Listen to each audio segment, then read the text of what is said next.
Se i panderi ka kryer veprën penale që vjen në barë. Qytetarët që janë të kërku këta, unë vetë në pago pra për dytja për tretë.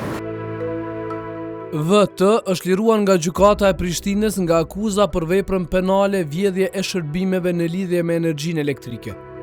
Sipas prokurorisë, VT akuzohej se përmes një lidhje ilegale kishte arritur të furnizohet me energji elektrike në shtëpinë e tij, duke ju shmangur për llogarites në njësorin e energjisë elektrike.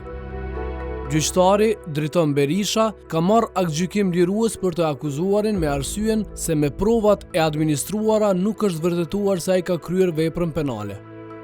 Është vërtetuar pa me dyshje për të dyshimit bazuar mirë se i panderi ka kryer veprën penale që vjen në barë dhe atë në bazë të procedurale të datës 25/03/2020, fotodokumentacioni, fatura, si dhe kalkulimet që janë bërë nga dëmtuara Kerc. Po ashtu gjendje faktike pjesërisht vërtetohet edhe nga mbrojtja e panderit dhe baraqe gjykate, i cili e pohoi faktin se e shfrytëzon një kat të kësaj shtëpie. Pastaj njëti ka pohuar faktin se ekipi i kesit kishte qenë për kontroll, ku kishin konstatuar rregullsi dhe për këtë ishte njoftuar nga familjarët e tij. Çfarë kemi të thonë këtë për Po, jam dhe më mëni. Qytetarët që janë të kërku këta, unë vetë në pago pra për dytja për tretë. Unë të pagujem dhe vetëm pak. edhe një ratë e kom pa pagu këtë. Atëherë pas përfundimit të shqyrtimit gjyqësor në çështjen penale kundër të akuzuar, sot në emër të publik, pra me datë 02/06/2026, shkolli këtë aktgjykim i akuzuar me të dhëna si në shkresat të lëndës, konformeni 363/1.4 liruar nga akuza për veprën penale për cilën është akuzuar, meqense nga provat administruar nuk është vërtetuar që njëjti ka kryer këtë vepër penale. Shpenzimet e procedurës bien në borën buxhetore të kësaj gjykate, ndërsa që pala dëmtuar Kerc përmes përfaqësuesës së tij për realizimin e kërkesës pasur juridike udhëzohet në kontest të rregullt civil juridik.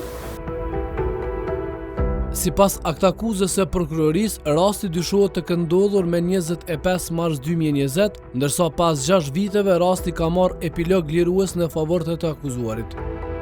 314 euro pretendon prokuroria se VT i ka shkaktuar dëm Kercit. Aktakuza për këtë rast është ngritur me 14 shtator 2020.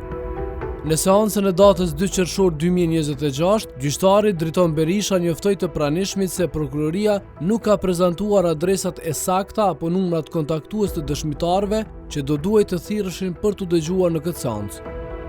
Gjyqtari Berisha njoftoi se meqense se prokuroria nuk i ka siguruar adresat e sakta për dëshmitarët që vetë i ka propozuar, do të konsiderohet që nuk qëndron mbrapa propozimit për dëgjimin e dëshmitarëve.